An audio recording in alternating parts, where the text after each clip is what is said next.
الرحیم الحمد للہ رب العالمین والصلاة والسلام علی سیدنا و مولانا محمد وآلہ وازواجہ وذریتہ اجمعین۔ علامہ اقبال رحمۃ اللہ علیہ کے خطبات، جو ان کی کتاب reconstruction of religious thought in Islam کا ترجمہ ہے بنام تشکیل جدید الہیات اسلامیہ سید ندی نیازی، اس کا مطالعہ کر رہے ہیں اور اس کو جاری رکھتے ہیں انشاءاللہ، اور دیباچے پہ ہیں ابھی۔ اور پچھلی بار جو ہے ہم نے تصوف کے بارے میں جو علامہ اقبال کا تبصرہ تھا اس پر کچھ وقت صرف کیا تھا، تو اب آگے بڑھتے ہیں انشاءاللہ۔ لیکن یہ کہ پچھلی بار جو کیا تھا اس کو اس حصے کو بھی پڑھ دیتے ہیں تاکہ تسلسل قائم رہے۔ تو فرماتے ہیں صحیح قسم کے سلسلہ تصوف نے تو بے شک ہم مسلمانوں میں مذہبی احوال و واردات کی تشکیل اور رہنمائی میں بڑی قابل قدر خدمات سر انجام دی، لیکن آگے چل کر ان کی نمائندگی جن حضرات کے حصے میں آئی وہ عصر حاضر کے ذہن سے بالکل بے خبر ہیں، اور اس لیے موجودہ دنیا کے افکار اور تجربات سے کوئی فائدہ نہیں اٹھا سکے۔ وہ آج بھی انہی طریقوں سے کام لے رہے ہیں جو ان لوگوں کے لیے وضع کیے گئے تھے جن کا تہذیبی مطمع نظر بعض اہم پہلوؤں کے لحاظ سے ہمارے مطمع نظر سے بالکل مختلف تھا۔ تو اس پر کافی تفصیل سے ہم نے بات کی تھی، اور اس میں جو علامہ اقبال کے موقف میں جو قابل تصویب پہلو تھے ان کی تصویب بھی کی، اور اس میں جو ملحوظات تھے وہ بھی عرض کیے۔ یہ بات ذہن میں رہنی چاہیے کہ کوئی بھی علوم اسلامیہ ہوں ان کی تجدید کی ہمیشہ ضرورت رہتی ہے، لیکن تجدید کا مطلب ہے تجدید کی اس لحاظ سے ضرورت رہتی ہے کہ مثلا حالات بدل جاتے ہیں۔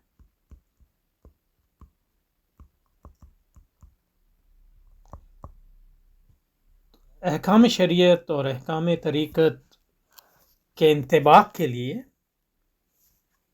جو اسلامی اصول ہے تو وہ تو کبھی نہیں بدلتے، لیکن جس معاشرے پر یا جس فرد پر ہم وہ حالات منطبق کرنا چاہیں، وہ اصول منطبق کرنا چاہیں، ان کے حالات جو ہے وہ بھی اتنے ہی اہم ہیں جتنے اصول، کیونکہ اگر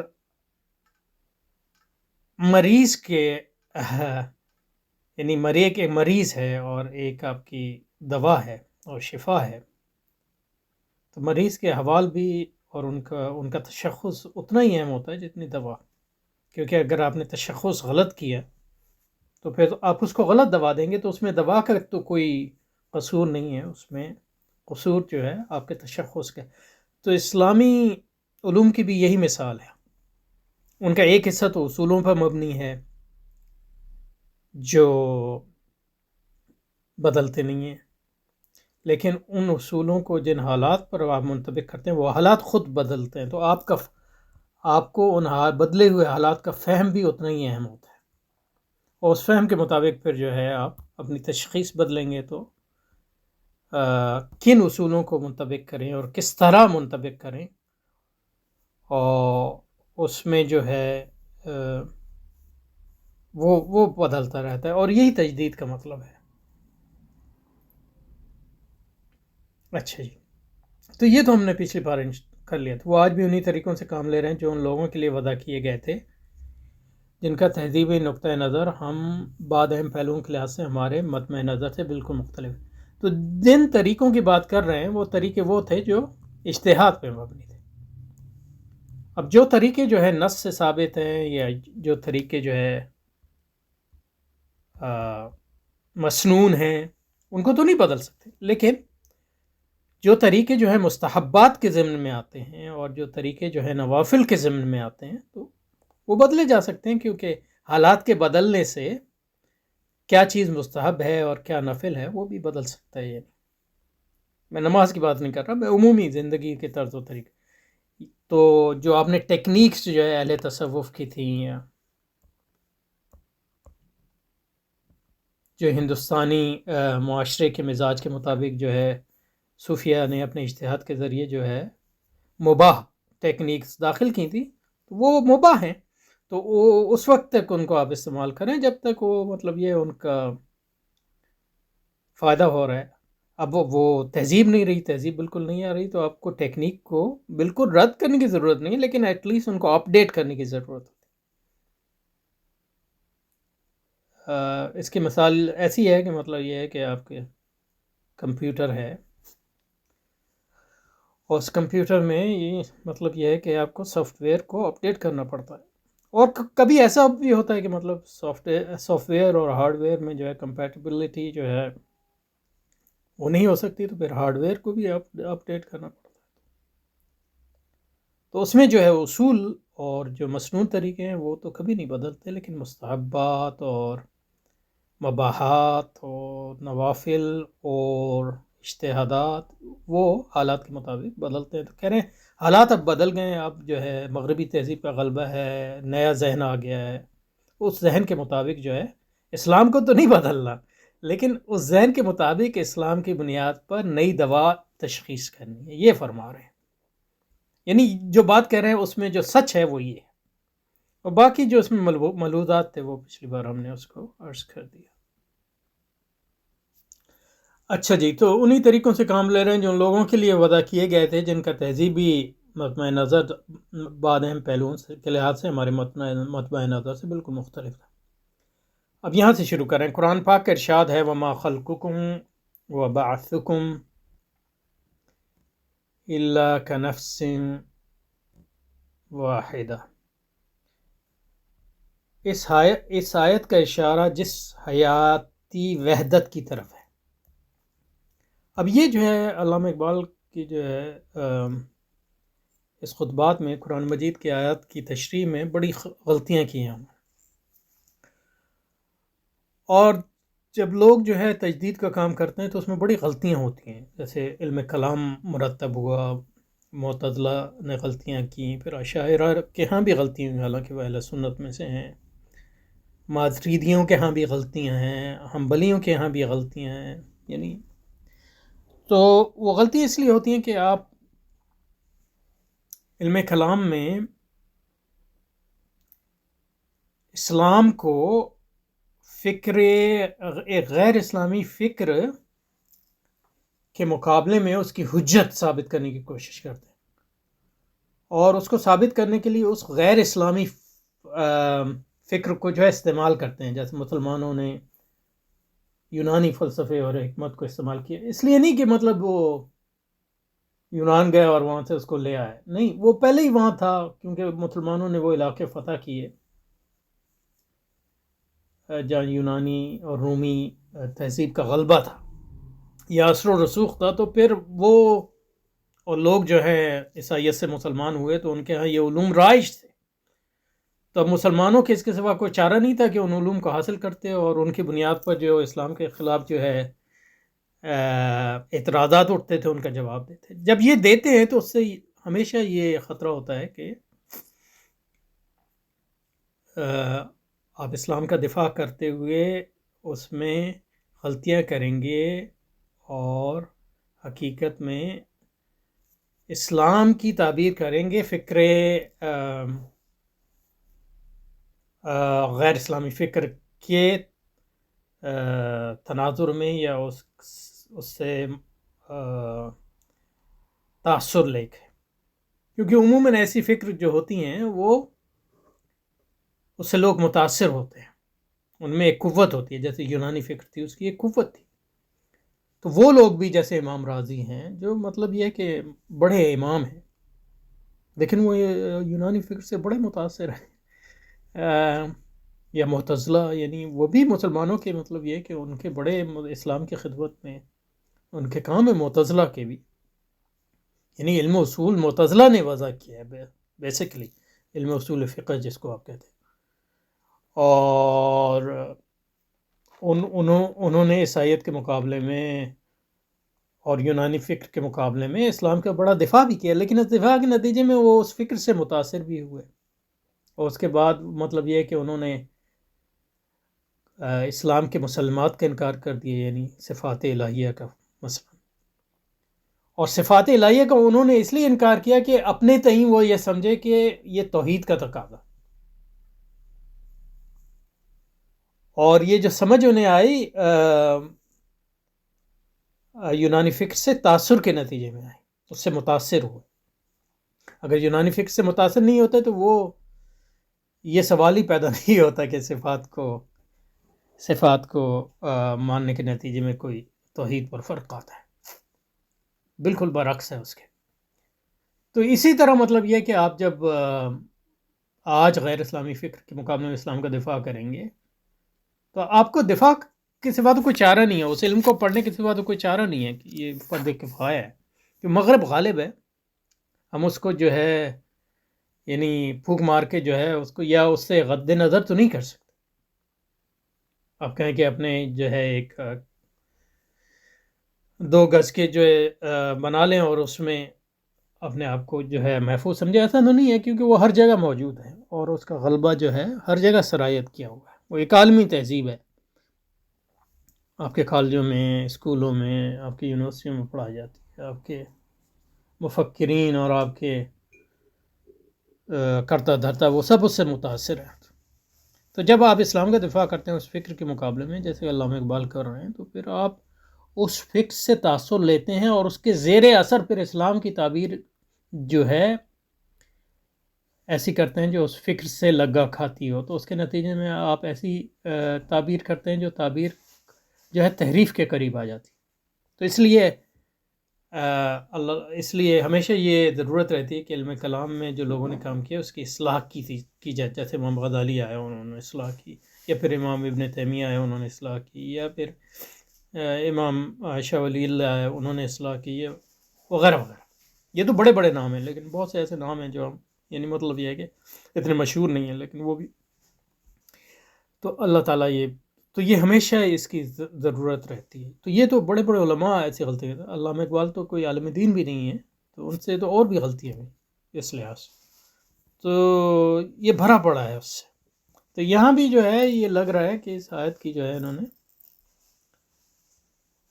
تعبیر میں کافی غلطی کی ہے، اس لحاظ سے کہ یہ آیت جو ہے، حالانکہ مطلب یہ کہ یہ غلطی ایسی ہے جس کی ضرورت بھی نہیں تھی. یہ غلطی صرف یہ ہے کہ وہ اس آیت سے حیاتی وحدت کا کوئی ثبوت نہیں ملتا، اور ہم حیاتی وحدت کو جو ہے ثابت کر سکتے ہیں کیونکہ خالق ایک ہے حیات کا. تو اس میں وہ وحدت ہے کہ ہر چیز مخلوق ہے، تو اس سے بڑی وحدت آپ کو کیا چاہیے. لیکن اس آیت کی بنیاد پہ حیاتی وحدت کو آپ ثابت نہیں کر سکتے، کیونکہ اس آیت میں یہ نہیں کہا جا رہا کہ حیات ایک وحدت ہے. اس آیت میں کیا کیا جا رہا ہے، کیا کہا جا رہا ہے، وہ ابھی دیکھتے ہیں انشاءاللہ. اچھا، پہلی بات تو یہ کہ آیت جو ہے وہ اس میں غلط نقل کی ہے. یعنی علامہ اقبال نے تو انگریزی میں آیت نقل نہیں کی، انہوں نے صرف ترجمہ دیا. تو یہ سید نذیر نیازی صاحب نے نقل کی ہے. تو یہ لگتا ہے کہ یا کتابت کی غلطی ہے. تو آیت شریفہ جو ہے یہ سورہ لقمان کی 28ویں آیت ہے. سورہ لقمان کی 28ویں آیت ہے. اور سید نذیر صاحب نے نقل کیا وما خلقکم وبعثکم، نہیں، وما خلقکم ولا بعثکم الا کنفس واحدہ، کنفس واحدہ ان اللہ سمیع بصیر. تو یہ پہلے اس کو صحیح کر لیتے ہیں. تو جو آیت شریفہ ہے وما خلقکم، یہاں جو واو کے بعد ہے لا آئے گا. ٹھیک ہے جی، وما خلقکم ولا بعثکم الا کنفس واحدہ. تو علامہ اقبال جو ہے اس آیت کو غلط اس لحاظ سے سمجھے کہ وما خلق، اللہ تعالیٰ فرما رہے ہیں وما خلقکم، تمہیں پیدا کرنا، اور پھر مرنے کے بعد ولا بعثکم، تمہیں اٹھانا اللہ کے لیے. تمام لوگوں کو اللہ کے لیے اس سے زیادہ مشکل نہیں ہے کہ ایک نفس کو، ایک شخص کو اور ایک نفس کو تخلیق کرے اور اس کو دوبارہ پیدا کرے۔ اللہ تعالیٰ سننے اور دیکھنے والا ہے۔ تو تفسیر میسر میں ہے ما خلقکم ایھا الناس ولا بعثکم یوم القیامۃ فی السہولۃ والیسر، الا کخلق نفس واحدۃ وبعثها ان اللہ سمیع لاقوالکم بصیر باعمالکم وسیجازیکم علیہا۔ تو اللہ تعالیٰ یہاں جو ہے، کیونکہ عرب مشرکین جو ہے وہ بعثت بعد موت کے قائل نہیں تھے، وہ سمجھتے تھے یہ کیسے ہو سکتا ہے کہ بندہ جو ہے مر کر خاک ہو جائے اور پھر اس کو اٹھایا جائے۔ تو فرمایا کہ اے لوگو، تمہیں تخلیق کر رہا ہوں، تم سب کو تخلیق کر رہا ہوں، آدم سے لے کر آج تک، اور پھر سب کو مارنا اور سب کو اٹھانا اللہ کے لیے اتنا ہی آسان ہے جیسے ایک شخص کو بنانا اور ایک شخص کو زندہ کرنا۔ اور اللہ جو ہے تمہارے اقوال کو سنتا ہے اور تمہارے اعمال کو دیکھتا ہے اور تمہیں جزا دے گا اس کے مطابق۔ یہ ہے اس کا مطلب۔ تو اس میں حیاتی وحدت کا کوئی سوال نہیں ہے۔ گو کہ حیاتی وحدت جو ہے وہ ثابت ہے، وہ اس لیے ثابت ہے کہ اللہ تعالیٰ نے سب کو پیدا کیا ہے، تو ہم سب مخلوق ہے، تاریخ تمام حیات جو ہے مخلوق ہے، ہر چیز مخلوق ہے۔ تو نہ صرف حیاتی وحدت بلکہ کائناتی وحدت بھی اس لحاظ سے ثابت ہے کہ ساری کائنات مخلوق ہے۔ تو اس لحاظ سے پتھر اور مجھ میں جو ہے ایک قدر مشترک ہے، ہم سب اللہ کی مخلوق ہیں۔ ہاں فرق ہے کہ مجھے جو ہے تھوڑی آزادی دی ہے اور پتھر کو وہ آزادی نہیں ہے، لیکن یہ صرف اللہ کی رحمت سے ہے۔ ہمارے مخلوق ہونے میں کوئی فرق نہیں، اور اللہ کے تصرف کے اندر ہونے میں کوئی فرق نہیں۔ ہر چیز اس کے قبضہ قدرت میں ہے، کسی کی کیا مجال کے پر مار دے اس کی اجازت کے بغیر۔ تو اس لحاظ سے تو یہ تمام مفسرین نے یہی لکھا ہے، سعدی نے بھی یہ لکھا ہے، یہ تنتھاوی نے بھی یہی لکھا ہے، بغوی نے نفس یہی لکھا ہے، ابن کثیر نے یہی لکھا ہے، قرطبی نے یہ لکھا ہے، وغیرہ وغیرہ۔ تو یہ تو پہلی بات ہے۔ اور میں یہ نہیں کہہ رہا کہ آپ تفسیر جو ہے جو مفسرین نے لکھا ہے اس سے مختلف نہیں کر سکتے۔ اگر عربی زبان اور یعنی قرآن کی عربی زبان اور سیاق و ثبات جو ہے اس کی اجازت دیتا ہو تو آپ ضرور اس کے معنی لے سکتے ہیں۔ اللہ تعالیٰ جو ہے لوگوں پر قرآن کے معنی کھولتا رہتا ہے، اور لوگ تفسیریں لکھ رہے ہیں۔ 4 صدی میں پہلی تفسیر، 3 صدی میں پہلی تفسیر لکھی گئی اور آج تک لوگ لکھ رہے ہیں۔ اگر وہ صرف پہلوں کی باتیں نقل کرتے تو نئی تفسیریں لکھنے کا کیا مقصد تھا؟ اللہ تعالیٰ کھولتا ہے لوگوں، اور قرآن نے کہا ہے سنوریم آیاتنا فی الآفاق وفی انفسہم۔ تو اللہ تعالیٰ یعنی جو تشابہ ہے، متشابہات ہیں، جو متشابہات جو جزوی متشابہات ہیں، جو سیاق و ثبات، وہ وقت کے ساتھ ساتھ وہ جو ہے ان سے خفا یا ان سے پردہ اٹھتا ہے، اور اللہ تعالیٰ پھر قرآن ایک رزق ہے تو اللہ تعالیٰ دیتا ہے اس کو، لیکن اس میں آیت اس کی متحمل ہو کہ اس کا یہ معنی لیا جا سکے۔ تو یہ یعنی اس میں حیاتی وحدت کا کوئی جو ہے اس لحاظ سے نہیں ہے۔ یعنی مطلب یہ ہے کہ اگر تفسیر اشاری کے ضمن میں آپ کہیں تو ہو سکتا ہے ہو، تو اس لحاظ سے اتنی بڑی تحریف نہیں ہے، لیکن جو ہے جب آپ آیت کے جو متبادر معنی ہے اس کو پہلے ذکر کریں اور پھر کہیں کہ اس سے یہ بھی معنی انشاءاللہ ہو سکتا ہے، اور یہ وغیرہ وغیرہ۔ بہرحال فما خلقکم ولا بعثکم الا کنفس واحدہ، اس آیت کا اشارہ جس حیاتی وحدت کی طرف ہے، اگر اسے تجربے میں لایا جائے تو کسی ایسے منہاج کی ضرورت ہوگی جو عضویاتی اعتبار سے، تو یہاں بھی مطلب تصوف کی طرف ہی اشارہ کر رہے ہیں کہ پرانے تصوف میں جو ہے جو عضویاتی یعنی فزیولوجیکل اعتبار سے تو زیادہ سخت یعنی شدید بدنی ریاضت کا طالب نہ ہو. اوبیسلی اس میں اس کی بات تو نہیں کر رہے جو یعنی نماز اور روزہ جو فرض اور سنت ہے، لیکن یہ کہ جو ایکسٹرا یا ایڈیشنل طریقے تصوف میں عبادت کے ہیں یا عبادت کے نہ بھی ہوں، یعنی ایکسرسائزز جو بطور آلہ استعمال کرتے ہیں روحانی اور نفسیاتی ترقی کے لیے، تو وقت کے لحاظ سے وہ کہہ رہے ہیں کہ ان کو تبدیل کرنے کی ضرورت ہوگی، مگر نفسیاتی اعتبار سے اس ذہن کے قریب ہوں جو محسوس کا خوگر ہے.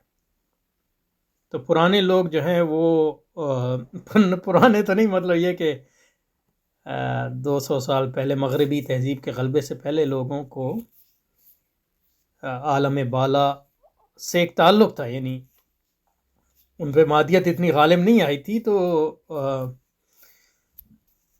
جو روحانی باتیں تھیں یا عالم بالا کی باتیں تھے یا غیر محسوس طریقے جو تھے، یعنی مطلب یہ کہ مجرد تجریدی طریقے تھے، کیونکہ مطلب یہ کہ تصوف میں تو محسوس پر بہت زور دیا گیا ہے، مطلب یہ کہ خاص طور پہ ہندوستان میں ہمارے ہاں. تو مجھے یعنی مطلب اس وقت نہیں کہہ سکتا کہ خاص طور پہ وہ کس چیز کی طرف اشارہ کر رہے ہیں، کہ یہ عمومی بات ہے تو ہم بھی اس کو عمومی سطح بھی کہہ رہے ہیں. تو جب دوسرے خطبے میں اس پر وہ اسپیسیفک چیزوں کی بات کریں گے، یعنی متعین چیزوں کی، مخصوص چیزوں کی بات کریں گے، تو پھر اس پر مطلب یہ ہے کہ مخصوص جو ہے حکم لگائیں گے انشاءاللہ، یا بحث کریں گے یا اس کو یعنی. لیکن یہاں کیونکہ یہ عمومی بات کر رہے ہیں تو ہم بھی ایک عمومی بات کر رہے ہیں، محسوس کا خوگر ہو تاکہ اسے بآسانی قبول کر لیں.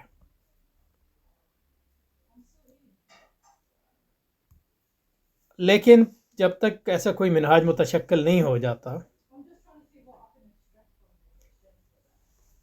یہ مطالبہ کیا غلط ہے کہ مذہب کی بدولت ہمیں جس قسم کا علم حاصل ہوتا ہے، مذہب سے مراد یعنی مطلب یہاں اسلام،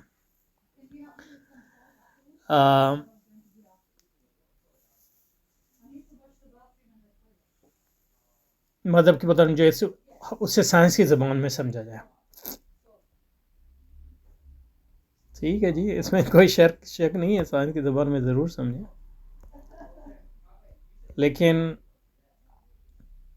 سائنس کی زبان پر تنقید کیے بغیر، تنقید کا مطلب یعنی کریٹیک، اس کو پاک کیے بغیر، کیونکہ مسلمان جو ہیں ہمیشہ انہوں نے جو عصری علوم تھے ان کے زمانے کے، ان سے فائدہ اٹھایا، لیکن ان کو پہلے پاک کیا. جیسے امام غزالی نے فلسفے کو پاک کیا، یعنی اپنی حد تک وہ، یعنی ہم نہیں کہہ رہے کہ امام غزالی 100% اس میں کامیاب تھے، لیکن اسی طرح آج سائنس کو پاک کیے بغیر اگر آپ نے اسلام کو سائنس کی زبان میں سمجھنے کی کوشش کی تو بہت زیادہ خطائیں کریں. اور یہ علامہ اقبال یہ تو نہیں کہہ رہا کہ وہ سائنس کو پاک کرنے ان کو بالکل کوشش نہیں کی، لیکن یہ کہ ان کے سائنس کے فہم میں جو ہے بہت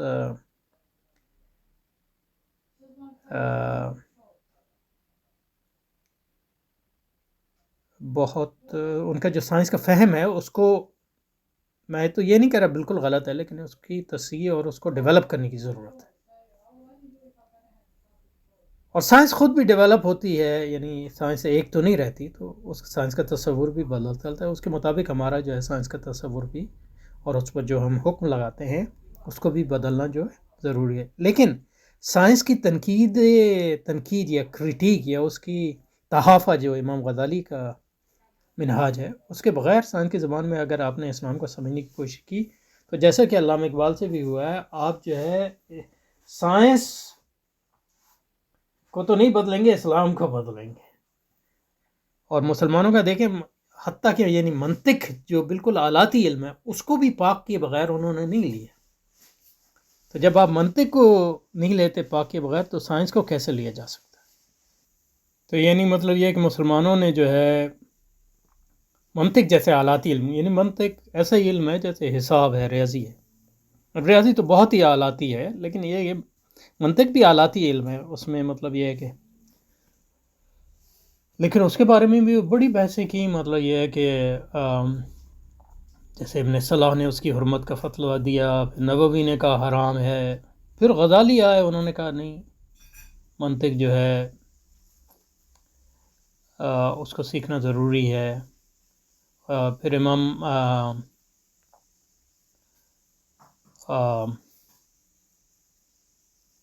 ابن تیمیہ نے اس کو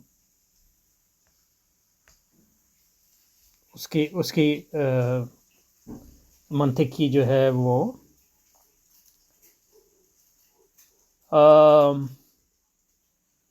منطق کی جو ہے تنقیح اور کرٹیک کی. تو اور جو پھر جس پہ یعنی مطلب یہ ہے کہ لوگوں کا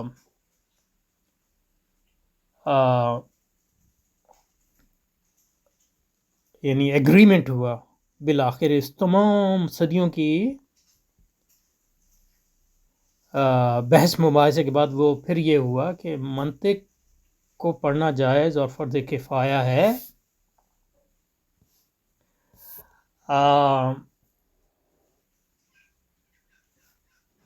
وہ فرض کفایہ ہے، لیکن صرف ان لوگوں کے حق میں جن کی عقل جو ہے، جو عقلی طور پہ کافی ذہین لوگ ہوں. تو مطلب جو ذہین نہیں ہیں ان کو پڑھنا جو ہے درست نہیں ہے منطق، کیونکہ اس سے متاثر زیادہ ہوں گے، اس کو استعمال کے بجائے جو ہے اس سے خود تاثر لے لیں گے. اور دوسری بات یہ ہے کہ منطق کو پڑھنا اس وقت تک جائز نہیں ہے کہ ان کو اس منطق کو ان آلائش سے پاک نہ کر دیا جائے جن آلائش تھے، یعنی یونانی دیومالائی اور مابعد الطبیعاتی کفریات جو اس میں مثالوں کے